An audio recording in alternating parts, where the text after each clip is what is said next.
and welcome to Beyond the Arc. June the 27th NBA Draft. I'm Joe Furfari alongside Brandon Graham and Mike Roach. Guys, Cleveland owns the number one pick tonight. Yes, they do. Who do you guys think that they're taking? Noel. Once again, this year is very, very interesting. I'm drawing comparisons to almost the 06 draft in a sense, but today will be interesting. Why? And That it's basically just a bad draft? right. Okay. That's how it is. And I'm just looking forward. I'm looking forward to all the Canadians going into the draft. That's one of my number one priority this year. So don't know where you guys have in mind, but that's what I'm looking at. So I'll let you guys jump in. What do you think in your top five? We'll go right into it. I got Noel going 1. I got Macklemore. I got Anthony Bennett going to the Wizards specifically. I'm not sure what order this is going to be in, but these are my top 5 guys. I got Oladipo and I got Alex Len. Like I said, I have no specific order for that group. I think Noel goes 1. I think Macklemore goes 2. And I think, from what I've heard, the Wizards really want Anthony Bennett. See, it's tough because the first pick is really going to, I guess, kind of offset everything and set the tone. Yeah. If Noel slips, then I think that he's going to go number 2 to Orlando, I think, without a doubt. Yeah. But assuming that he does go number 1 and Alex Len does not choose, then I would think that Oladipo is rumored to go number 2 to the Magic. Now, they wanted Marcus Smart from Oklahoma State, the combo guard. He went back to school, so kind of, what do you do there? You know, like... I've been seeing reports today that Cleveland is even thinking about taking Victor Oladipo. I think that's really crazy. I think it's crazy. With For a guy that Lakers? wasn't even on like lottery draft boards last year to go number 1 right now, and he's not even a good scorer. How do you take someone first overall and not be a good scorer? You I bringing think up he's going to be better in the league than he was in college. Oladipo? I hope so. Yeah. He wasn't even the first option. He was drawing comparisons to Michael Jordan in college. He Whoa. did Michael Jordan. there were I in college. heard that You heard too. that too, right? There were a lot of people saying that he had like a game, the way he walked, the way he moved, the way he got to the basket. And, like, it just, people were drawing comparisons to Michael Jordan in His college. athleticism is unreal. Defensively, Can't he's deny that. unbelievable. Yeah, but so Yeah. is Michael Kidd-Gilchrist athleticism. He's an elite athlete. But look at him in the NBA. Is he? You have to draw. You have to take into consideration the think fact he's he's in on What that did he go, team. 3rd overall? I don't think he's an elite athlete. He's not an elite I don't know. athlete. He's a pretty good defensively- athlete for a guy that's like 6'7", 240. Once Anyways, again, he's on the Charlotte Bobcats. What I was gonna say. What, he scored 9 points a game. 9 points a game. He still got beat by Michael Jordan in the 1-on-1 game. That's another story right there in itself. I see Nerlens Noel going number 1. I see Trey Burke actually in the top 5. Don't know exactly where, but they're saying Orlando might want him. Drawing with Alex Len, they're saying that the Lakers want him, so they want to either trade up to get him. happening. That there's reports. So even though I don't know if it was the Waj or someone on Twitter, actually, someone credible. I think Trey shows Burke them. is the best point guard in this Oh, draft. no doubt, no doubt Has to about be. it. No doubt about it. I think him and Oladipo probably are the. You can make the argument for them being the best guards in the draft, but stretch 3s, stretch 4s, Anthony Bennett has that hands down. I think top 3 he will go, and Bennett definitely, most definitely with him. Otto Porter. None of you guys have brought up Otto Porter. because I think he's I haven't going had to the be a time to bring him bust. up yet. I don't think he's going to be a bust. And a lot of mock drafts have Otto Porter in the top 5. May I just add that this orange juice is really warm. What the heck are you doing, man? It's We ain't really getting warm. paid to promote orange juice out here. I'm just saying, if you want to bring something, if you want to bring a drink for me, it has to be a little bit like condition it, put it into a freezer. You can say Go back orange into it. juice, but don't say the brand. Okay. They got to pay us. Orange drink. Keep it going. Orange drink? Orange drink. It is orange drink. It's not concentrated, is it? Ben Let's back to the McLemore. draft, will Let's you? get back to the draft. Ben McLemore is a guy who a lot of people are forgetting about, speaking about Otto Porter forgetting. He was the guy that was supposed to go 1st overall. A lot of people had him throughout the season, number 1 Still pick. could. Still could go number 1, but it seems like teams aren't as high on him as they were. But he seems to be a safe pick. Good scorer, good athlete, Ray Allen jump shot form, all that stuff. But where do you guys think he'll go? It's going to be tough because Did you watch if he him? doesn't go number 2 to Orlando, the Wizards aren't going to take him. They have Brad Beal already. The Wizards, I think he goes number 2 if he doesn't go number 1. Otto Porter. No, Macklemore. No. Oh, Macklemore. Macklemore altogether. Okay.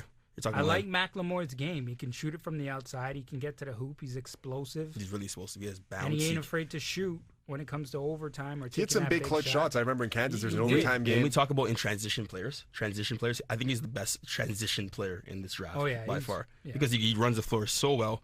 He's explosive, as you just said, and he can jump out of the gym. Who's the But- better athlete, him or Oladipo? Oladipo. You could make the argument. It's definitely close. Really close. Oh. But they're both two guards. They're both two guards, but one is a lot longer than the other.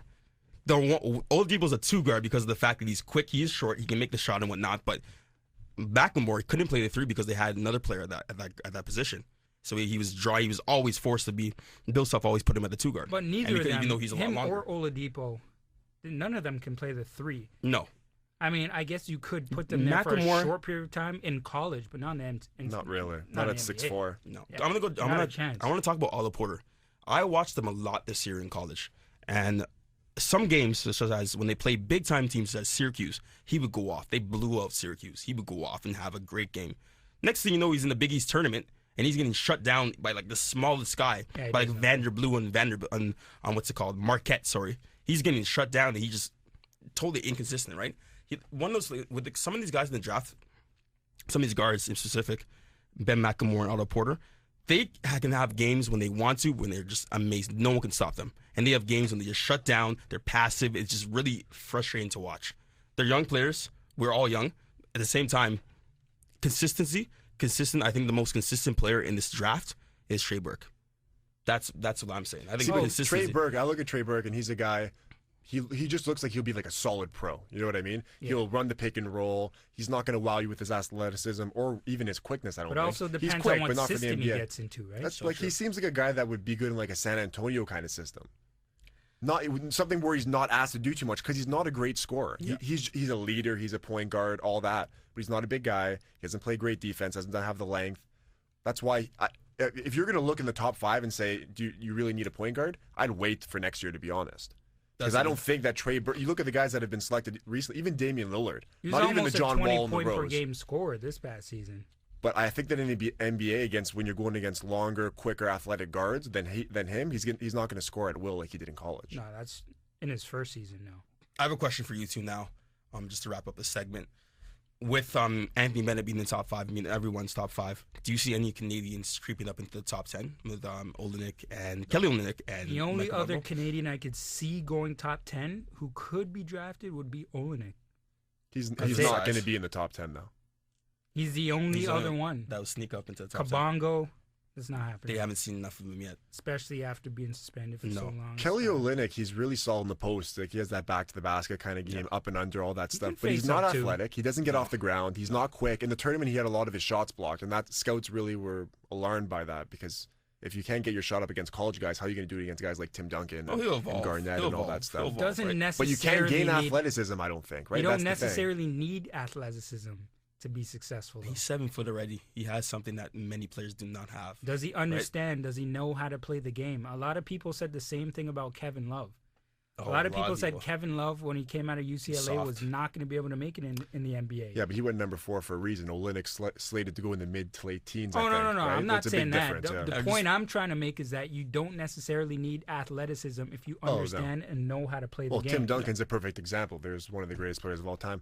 But just finish off with Olynyk, talking about guys that stumbled in the tournament against other competition.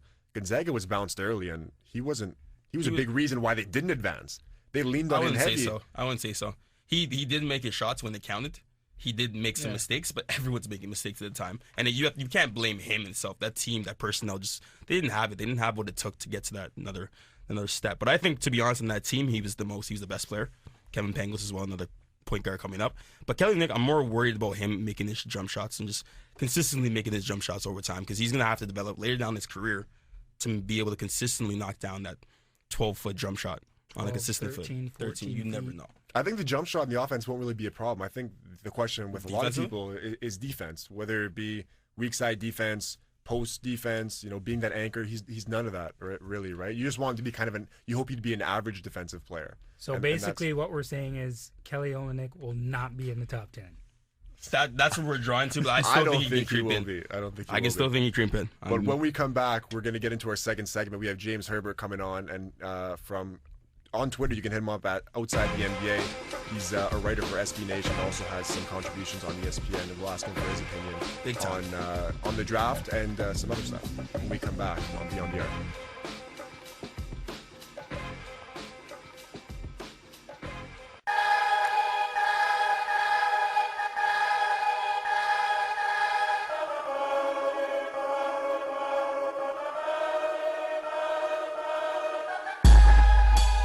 afternoon and welcome to Beyond the Arc. It is Thursday, June 27th, and you guys know what day it is today, the NBA Draft.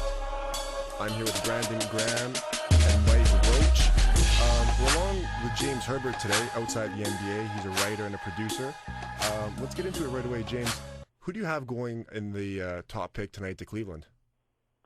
I'm still thinking it'll be Nerlens Noel. I mean, that's been the guy that they've been monitoring pretty much all year. In terms of if they got the number one pick, that's who they'd want to take. There have been reports over the last week or so that they're interested in Alex Len there, and also that they might be open to trading the pick. I think they could still trade the pick, but it would surprise me quite a bit if they actually went with Len over Noel. I think Noel just has, like, if you're looking for this year, yeah, maybe Len is better, but if you look 2-3 years down the line, I think Noel is clearly the top prospect here. All right, so when you look at Nerlens Noel, you obviously are familiar with the injury that he just had prior to the tournament and whatnot. Do you think that will hamper his chances of going number one at all, or do you think any teams will, in a sense, overshadow him because of that injury that he just suffered from? From what I understand, Cleveland's medical staff has cleared him, and it's not really a real red flag anymore. Obviously, he's still rehabbing that. So he probably won't be ready to go, like, maybe until February of the season. Mm-hmm. But when you're looking at the number one pick, you're not really that concerned about the first few months of when you have him on your team. This is about building a roster. So I don't think, personally, if I'm going to predict, I think Noel's going to go number one, so I don't think that'll harm him. But yeah, obviously, every team at the top of the draft looked into that and had their doctors look into that. But from what I understand, it's not actually a red flag. Like, he is basically on the right track now. All right, how you doing, James? Mike Roach here. Do you see any potential draft sleepers in the first round? Yeah, but there are a lot of guys in the middle of the first round that I think could be really good, and there are some guys later in the first round. I think Reggie Bullock is one guy who,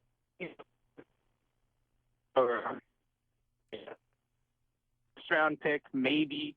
Most mocks had him in the second round, and he's now a guy that people are talking about. Well, he's probably going to go between number 15 to number 23, and I think the reason why that is his skill set is pretty much, he's a three. He's a long, athletic guy. He can defend, and he can make three-pointers. And if you look at the playoffs, if you look at guys like Danny Green, guys like Jimmy Butler, these are the guys that Bullock is compared to.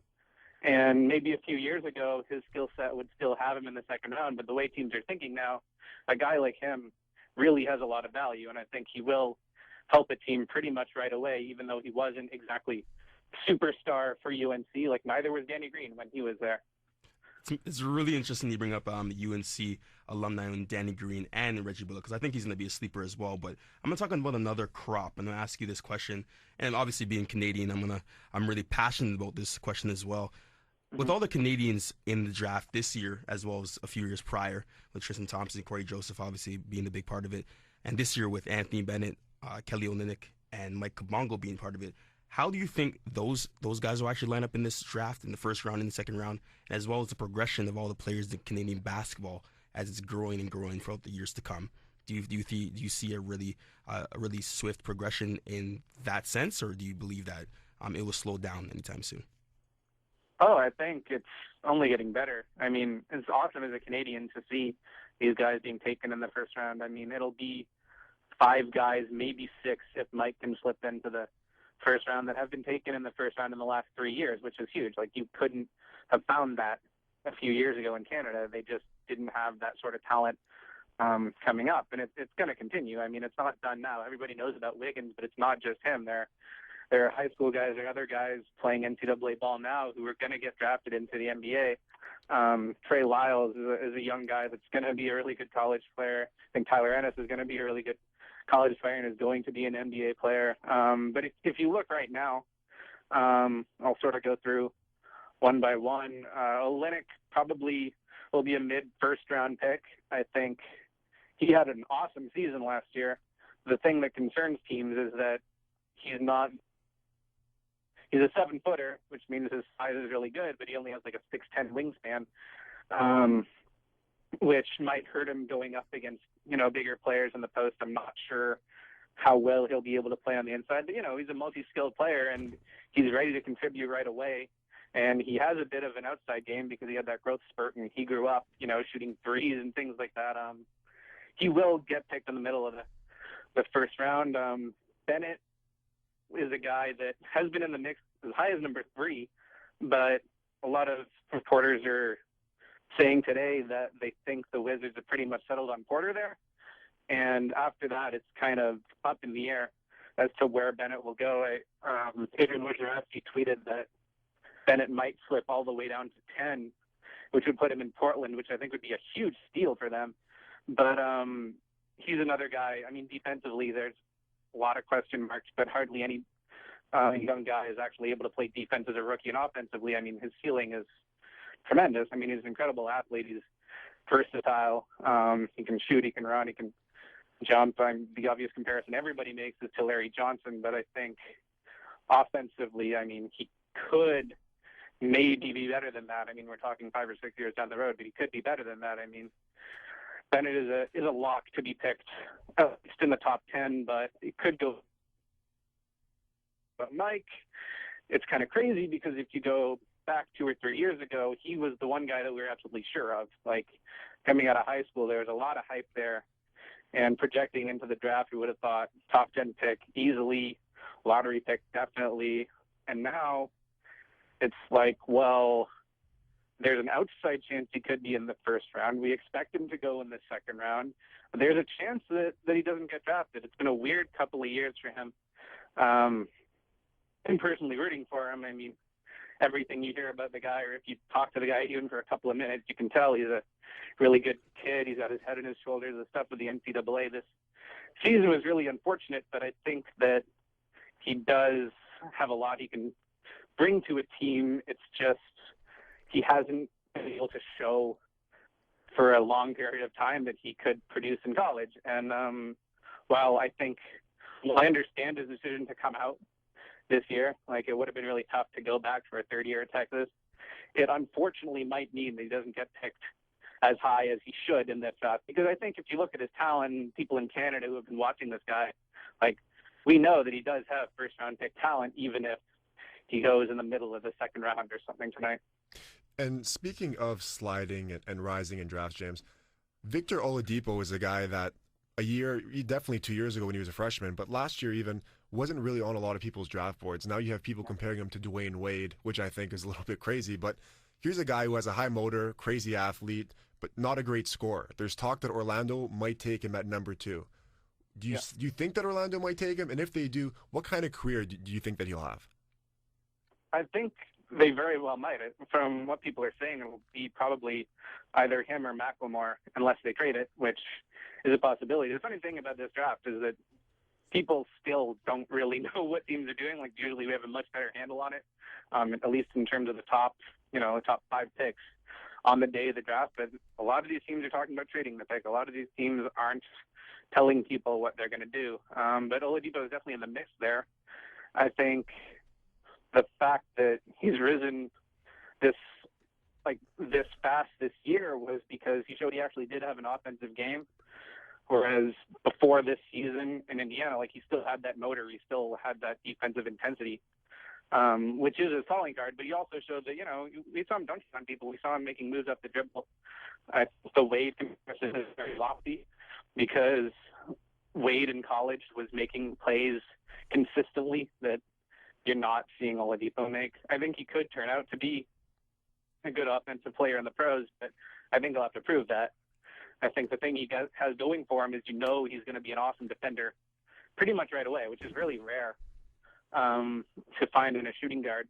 So, I think he'll have a good career. I think most people who spend time watching him and scouting him, they fall in love with his game because you see how hard he played, you see the passion that he has, you see how much he cares about defense, and you see his athleticism in the open floor. And he's really easy to root for. And I would say, asking his objective career, it's a hard thing to do with any of these guys, but I would say that you can't fail because the worst case scenario is he's a really good defender and he's kind of a role player on offense, like a better shooting version of Allen or something is what a lot of people see as his floor, and I tend to agree. I think that he will be a good player on a good team. Whether he becomes a superstar or not is another question. But I would be confident if I was drafting him, whether it was number 2, whether it was number 5, whatever, that he would at least be like a key part of my team, even if he's never a star, like, for example, Wade or someone. Okay, James, last question for you. Where do you think Trey Burke gets drafted, and how good do you think he'll be as a pro? I think he's going to be really good, but this has been a kind of weird few weeks for Trey Burke, because after the tournament, people were saying, oh, he could go as high as number 2, could even be in the mix of number 1 if the right team wins the lottery. But over the past month or so, other guys have been more impressive in workouts, I guess.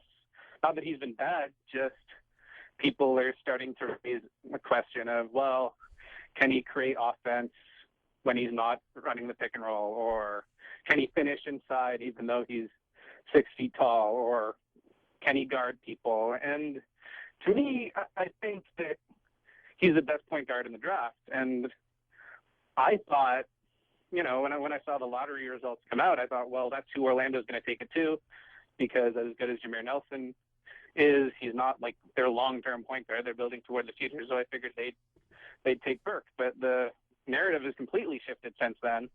It looks like the highest that he'll go is 6 to New Orleans. But, I mean, I've seen on 2 Chad Ford mock drafts today, he's been projected to fall to number 10 and to fall to number 12. And I think in his mind, when you hear him talking about his game, him comparing himself to Chris Paul, he thinks he's the best player in the draft. He thinks he should go, you know, number 1 or number 2, and that's obviously not going to happen anymore. So the team that gets Burke is going to get a really, really motivated guy. He already has a chip on his shoulder, and after he falls tonight, assuming that he does fall, I mean, in his mind, even if he gets taken at 6th, I think he would consider that too low. I think that his best skill is running the pick and roll, and that's what you need to do as a point guard. That's what took Damian Lillard so far last year. I think he's going to be a really good pro. I would have a lot of confidence in him, but as for where he'll go tonight, it's really hard to say. I think it could go anywhere from 6 to 12, depending on what other moves are made by these teams, or just these things can change on a whim, you know? Yeah, and a motivated guy is what you want in the draft, a guy with a chip on his shoulder and can run the pick and roll as a point guard. James, we want to thank you for coming on and doing this, and hopefully we'll talk to you again soon. Thanks, James. Thanks for having me. All right, when we come back, segment 3, last segment, we will be talking about Brian Colangelo, Dwight Howard, and some other stories in the NBA.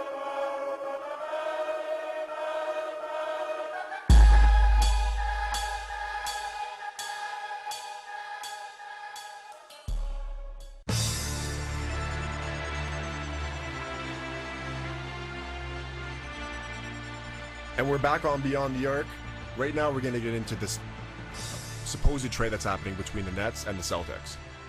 Doc Rivers has already left Boston. He's going to the Clippers, which was big news in the NBA. Now we have Paul Pierce and Kevin Garnett potentially going to the Brooklyn Nets. We're not really sure who would go back in this deal, but obviously this seems like it's going to be the end of the run for the Celtics. Doc's already gone. These guys are out on the way. What are your guys' thoughts on this? I don't know any details about this. I don't think anyone does, to be honest. Paul Pierce and KG are both owed a lot of money. Gerald Wallace is the guy that I've heard that's supposed to go back. Oh, for sure. He's a Gerald Wallace? Yeah, he's one of the guys, one of the pieces Along that will go with back. who? I guess Marshawn Brooks, obviously. Marshawn Brooks would be a lock, and I would assume a first-round pick if they have any. Andre Blatch, possibly, so, too. pretty much what we're saying is Darren Williams, Joe Johnson, and Brook Lopez will not be a part of this deal. So if this deal actually does happen... I would think that... I was talking actually to my friend before, and I was thinking, I think that Joe Johnson has to go back in this deal.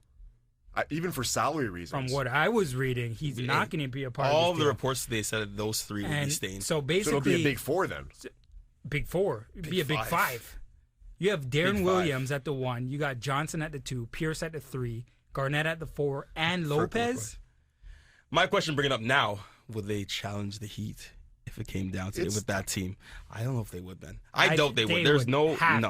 They would challenge them. They would challenge them, but there's no way they're getting past the Heat. There's Jason no way Kidd to get past the Heat. We have Jason Kidd at coach, guys. It doesn't matter about Jason Kidd. I'm not saying they'd beat them. They wouldn't beat them. They'll challenge them. But yet at the same time, I don't even know how we could speculate this yet. This trade hasn't even happened. It just happened. I think the biggest blow to the Celtics organization is letting go Doc Rivers. Still having a few years left in his contract. Still going to the LA Clippers. Guys. Don't be biased. I know you're a LA Clippers fan. It's done. I know it's done. Sorry, guys. It's over. It's over. No, that's Danny what we're Ainge talk about. is in a big pool right now. He doesn't really know it. He has so much stuff to do. He's overwhelmed the biggest right now. For sure. No doubt about it. I hate to compare another sport, but let's look at Toronto. John Farrell. Do you want a coach that doesn't want to be here? You don't. No, that's the bottom line. If someone doesn't want to, if you're best, even Vince Carter, look at that. He didn't want to be here. Do you want someone, whether it be a coach, all-star player, that doesn't want to be there? No. And that's the if thing, your 12th man doesn't want to be there, who cares? He's making $500,000. Do you guys see Pierce and KG in a Celtics uniform when the season starts? I don't. I thought they were going to the Clippers. I don't know if I can really see them going to the Nets. I'm still stuck in that limbo. Also, they were saying right now the whole thing about KG that he can't be put in a trade to go to the Clippers because of Doc Rivers. He doesn't want to be with Doc? He does want to be with Doc. Okay. But they're saying that David Stern is kind of blocking it because it's tied into the whole Doc Rivers thing. So from reports that I've seen, they're saying that KG, if he retires, he can retire and then unretire, come out of retirement, and sign with the Clippers. I'm pretty sure that's unlikely. That's a speculation right now. As we obviously know, but with Doc Rivers being in LA, I'm more worried. No one's mentioned this yet. How does Rondo feel right now? Where is Rondo going to go? What is he going to do with that team? Hold on a second. He's not even going to be back until the playoffs. He's going to be Derrick Rose of last year. Are you playoffs? Kidding me? We're talking about playoffs? We talking about playoffs? He will be back. I believe there was speculation about him being back by December at the latest. He's not coming back. November, December. That's what they said. But Derrick Rose was supposed to come back. Deer Antlers play. Like he's good to go. But at the same time, I cannot see Pierce and Garnett being in the Celtics uniform come without Doc Rivers at the helm. I don't think there's no way. Maybe Pierce. I don't think Pierce is the guy I'd like to see retire there. Even he started with the franchise, they were on the down, he climbed the mountain, and now he's back at the bottom again. He's going to retire in a couple of years anyways, right? We're talking about people that didn't want to be where they if they don't want to be in the city, you have to get out. Yeah. Let's talk about Dwight Howard wanting out of LA now. Speculation of him wanting if not I was to Dwight Howard, I would want out of LA right now. But blaming the fans? Giving the fans a reason? No, that's crazy. Well, I also heard that the fans and the Lakers put up a big poster saying "Don't leave Dwight," and they're trying to get him to stay and everything. He's not staying. I don't think he's staying. And I read that the front runners are Houston and Dallas. Of course, it's Houston. I don't know about Dallas. At the same time, I would say Houston. Who wouldn't say Houston? I would definitely say Houston. There's a Houston. There is Chris Paul should even consider Houston. That's another thing. You have to look at Chris Paul now. Now, if Chris Paul goes back to the Clippers, and Doc Rivers is coaching, he'll be unbiased, but I do think that with that the coaching change and keeping those guys intact, I do think that they're a contender for the title. I don't know how high of a contender, but they are a legitimate contender. If Chris Paul leaves, the Clippers. If Chris Paul leaves, the Clippers are done. I went to the Rudy Gay homecoming game. Clippers were in town, my favorite team, and Chris Paul was out with that game. The Raptors won by 20 or 25 points. Yep. The Clippers lost 2 or maybe 3 of their next 4 games. They got blown out bad. This is after Chris their big Paul run. is clearly that MVP. He runs that team. If Chris Paul's gone, the Clippers are a lottery team. They're a lottery team or they're fighting for 8th. It's a big drop-off if he leaves. I don't know if they'll be fighting for 8. I do not think that. They wouldn't be in the question, to be honest with you. They'd still be in the playoffs. I don't think they'll be fighting for 8. They weren't winning games with Chris Paul. There's no way they'd be a top 6 team. They still have a lot of talent on that team. They finished 5th last time or 4th.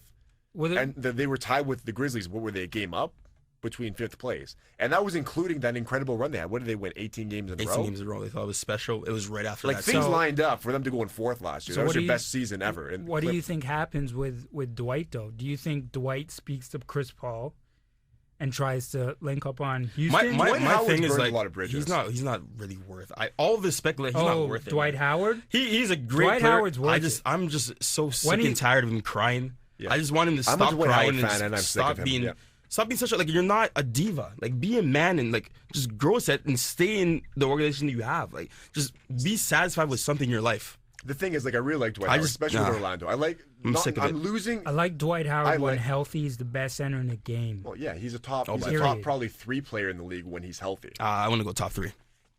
Okay, we'll talk about that another day. But Dwight Howard, you can't dismiss his talent, his defensive presence. Everything about him. Even on offense, people like to say, "Oh, he's not that great." He was in Orlando. What was it? He was averaging 20 and 12 or whatever that was. He's a solid guy. He brought a team to the finals with Rashard Lewis, Jameer Nelson, Turkoglu. Like, people question his willingness to win. Was balling that. They question his willingness to win, and they say that he doesn't have the work ethic and all that. Yeah. But at the end of the day, he's a guy that you'd rather have on your team than not have on your team. Name me one center you'd rather have over him. You can make the case for Brook Lopez. The only He's a really other good player. center that I might take over Dwight Howard, if completely healthy, is Andrew Bynum. Speaking of guys with no motor, his knees are futile. His knees are done. When healthy. Everything about Andrew Bynum's game is just his attitude. It all depends on his attitude. I think he doesn't care. At the end of the day, you read articles. He's selfish. He doesn't care about. At least Dwight Howard actually cared about some of his teammates when he was playing in Orlando. He shared the ball. Hey, man. When the ball gets into Andrew Bynum, it's isolated in his hands. Kobe won with Bynum. Yeah, because he's Kobe. Yeah. Listen. How much did he do with Dwight? I know he wasn't healthy. Nobody was healthy last year. That personnel was I understand just not. nobody was healthy. It was a nightmare. But that in LA was beyond atrocious. I've never talked so much about LA basketball. But in Toronto now, with Brian Colangelo stepping down as president of the team, where do you see him going? And do you expect him, I guess, to draw any attention in all this year in the league? Okay. Who cares? Brian Colangelo, obviously. Listen, Colangelo, right. We said this from day one, did we not? That he's only going to be in that position temporarily. Well, that's the thing. Why even give him that position then? Because his father's name is Jerry Colangelo. That's why. I don't know. I mean, seriously. He's been here for such a long time. How could you give Brian Colangelo a position in an NBA organization that has nothing to do with basketball? What sense does that make? I think they just didn't want to burn any bridges. They wanted to let him go smoothly. Maybe it's almost like someone is letting them die slowly, but in like the right way, in a sense, right? Maybe he just said, Tim, give me a paycheck. I don't think he said that. I think it was the other way around. He expected it. I don't need the paycheck, but just give it to me anyway. He expected it. Because I'm going to be out of here in like a month. Has it been a month? It's been quite almost. It's been borderline. Yeah. But I would say I thought he was going to be here for the season. I actually believed he was going to be here for a part of the season. That's what I leave thought. In the summer when it just happened. Apparently, he's still representing the Raptors tonight at the draft. This is weird. We don't even have a pick. That is so weird. I still can't believe That's another thing. You think that the Raptors might get into this draft, whether it be second or first? And if so, where? Yeah, I think they might. I don't know. They could potentially get a second-round pick.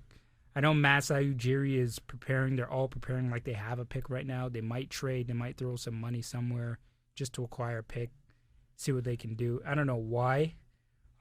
They might try and look for a diamond in the rough. I don't know. They might know some things that we don't right now. Exactly, which usually is the case. I think they will get into this draft. You know who would be bait? Maybe early second round. It would be nice to get it into the early second.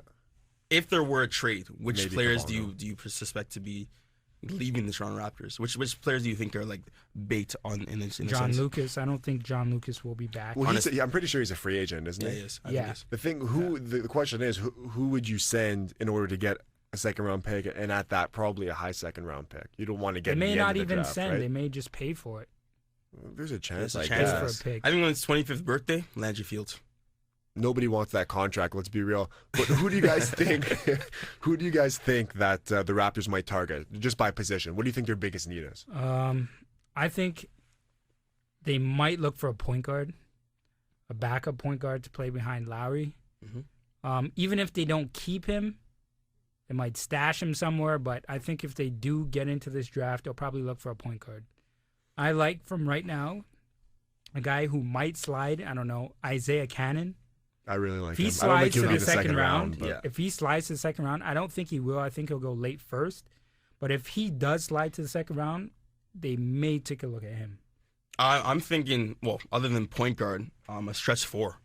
A four that, even though there's Amir Johnson, Valanciunas, you can still play together on the floor and still space the floor. Someone that's versatile, someone that can hit a mid-range jumper, someone that can actually just be a four, be a presence in the paint.